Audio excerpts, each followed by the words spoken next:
The Bite of 87 is a sentence that is very familiar and famous in the FNaF community. It was one of the first mystery events introduced in the first game by Phone Guy. They used to be allowed to walk around during the day too, but then there was the Bite of 87. Yeah. It's amazing that the human body can live without the frontal lobe, you know? With the other mysteries being the missing children's incident and Golden Freddy. While now we know pretty much a lot about these two, what makes the Bite of 87 so famous is the fact that it's the only thing in the first game that was never truly solved to this day. The only thing we know about it is, during the day an animatronic mascot bit an adult on the head. While the victim survived, their frontal lobe had to be removed. That made Fazbear Entertainment decide to stop all of the animatronics from moving during the day. So the question is, which character did the bite? While we do have a lot of suspects, we still have no official confirmation or huge hint that tell us who did it. So my aim in this video is not to definitively solve who did the bite of 87 lol.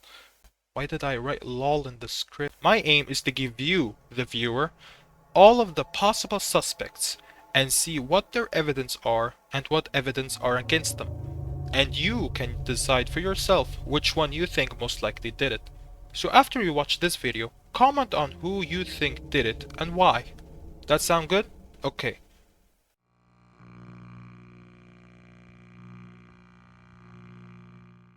Our first suspect is one of the more popular ones. That is, of course, the Mangle, an amalgamation of parts that is used as a take-apart, put-back together attraction. The main evidence for Mangle doing the bite is, of course, her dangerous jaw with her sharp teeth. And the fact her jump scare animation is him literally lunging at us and biting our head. By the look of that, this could cause serious damage to the head. She was also active during 1987. She is also very unstable like the other toys, but more so because of her damaged state. And since the last day of the new and improved Freddy's is a birthday party, we have one more event scheduled for tomorrow, a birthday. Mangle could have easily gone on the ceiling and bit an adult on the head. Alright, that was evidence 4. Now for evidence against Mangle doing the bite. For one, because she isn't a normal animatronic, the bite could have been excused as faulty coding, due to her mangled state. If she did the bite, it's because she wasn't intact like the others. So why would Fazbear stop all of the animatronics from moving? Why not just build robots that can't be easily taken apart by children, you know? I think the robot that did the bite has to be in a similar condition as the others, so they could be all affected as well. Alright, next suspect.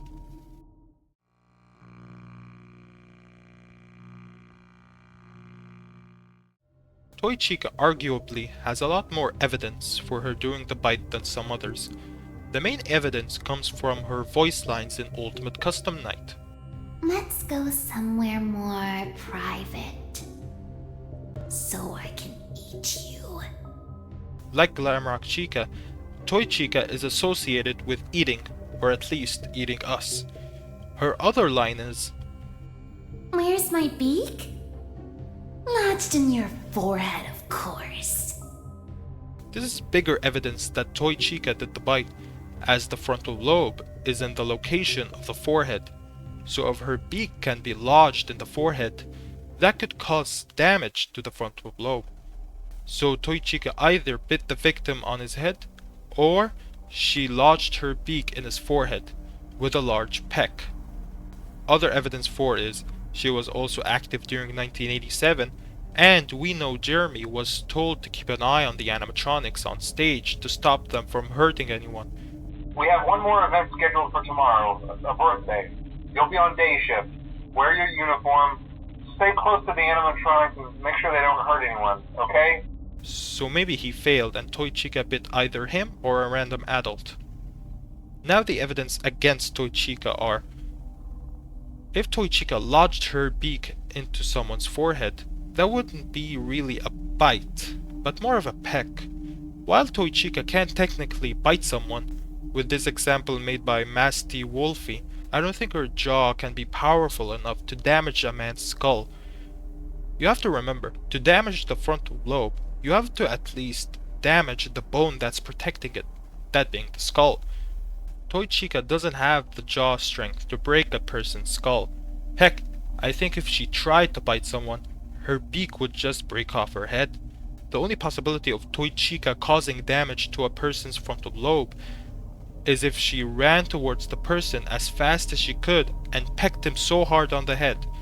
That would remove her beak from her head, but it would probably be lodged inside the person's head, like we hear in UCN. So could she do it? Yes. Would it still be called the Bite of 87? Probably not. But you know, the media can sometimes make a title to capture the intention of the reader and not be all that accurate. Alright, next.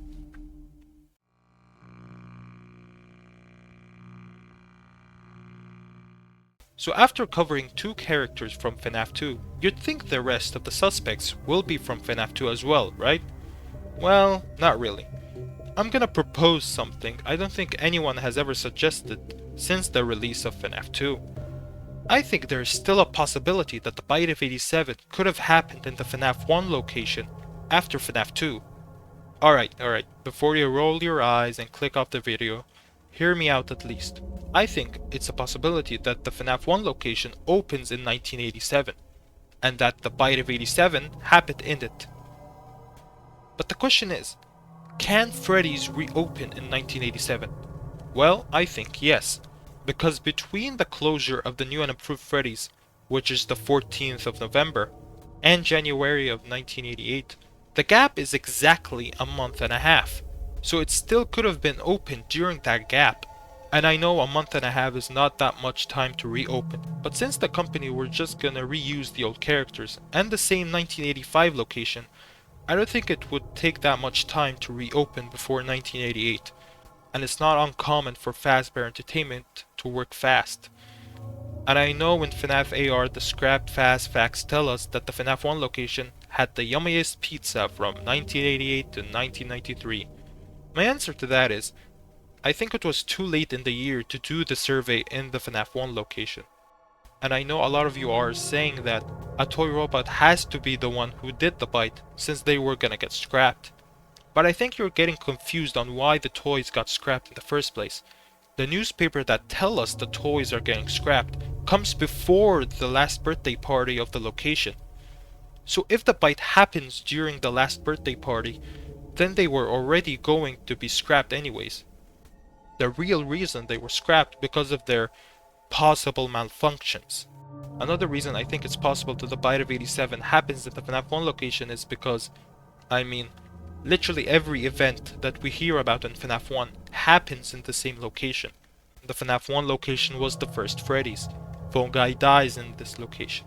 And the missing children's incident happens in this location. Every lore event that FNAF 1 gives us happens in the same location. So why wouldn't the Bite of 87 be the same? Phone Guy even tells us that the robots used to walk around during the day before the bite. They used to be allowed to walk around during the day too, but then there was the Bite of 87. He's specifically talking about the classics. So yeah, everything that FNAF 1 gives us, lore-wise, happens in the FNAF 1 location. If you don't agree with me, that's fine. Like I said, the purpose of this video is not to definitively solve the Bite of 87. I'm trying to give you all of the possible suspects of who it could be. And I think some of the FNAF 1 crew could still be a possible suspect. Anyways, let's continue.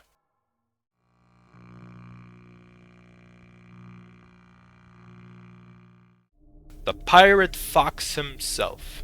One of the original suspects of the Bite of 87 during the time of FNAF 1. So what evidence do we have for him? Like Mangle, he has a powerful jaw and sharp teeth. He's also the most aggressive and glitchy of the 4, and him being out of order can be because of the bite. Evidence against the suspect is... I don't fucking know, he's a good guy or something.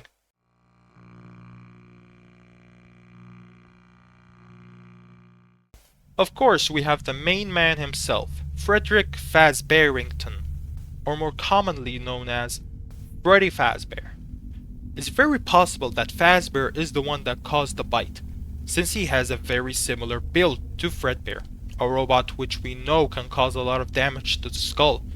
We also see handprints on Freddy's head. Maybe the person that got bit, or the witnesses, were trying to push Freddy out of the victim's head. Moreover, one of the rules tells us not to touch Freddy. Maybe because he could bite someone again if someone got very close and angered him. We know how touchy he is in FNaF VR. And it would also make Freddy actually do something lore-wise in his own games. Anyways, evidence against Fazbear are the handprints could have come from the missing children's incident instead of the bite. And yeah, that's pretty much it. Yeah, I really don't know what to say.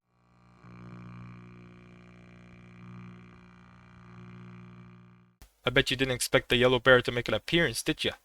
Anyways, the evidence for is the 1987 Easter egg in Custom Night. But that's really iffy at best, because it was just implemented as a joke.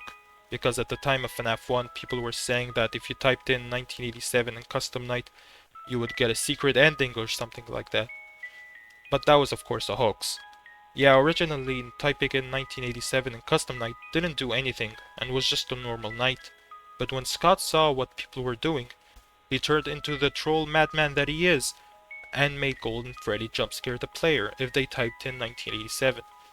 The only other evidence is, we know Golden Freddy can cause damage to the skull like he did in 83. But that's basically it. A lot iffy than the others I know, but I just wanted to add them anyways. Alright, anyone else? No? I can't think of anything. Darn it, I can't end the video without a bang. Think! Think! Who could it be? Aha! I got it. Of course! How can I forget? It literally was him the entire time. He blows every other suspect out of the water. Who am I talking about, you ask? Well, I don't think you're prepared for this. The thing that caused the bite of 87, a mystery that has plagued our FNaF minds since 2014, drumroll please, is... Bro said he did it. I don't know what you want from him. Anyways, joking aside, I think it's time to end the video. As you can see from the list, there are a lot of possible answers of who did the bite. And I think that was the point. I don't think Scott will ever tell us who did the bite, or something along those lines.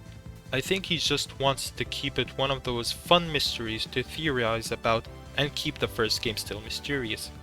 I mean, that has always been FNaF's appeal, the mystery. So yeah, I don't think Scott will ever tell us who did the bite of 87, and you know what? That's alright. Some things are best left unanswered. Anyways, if you liked this video, like, subscribe, all that jazz, and yeah, see you on the flip side.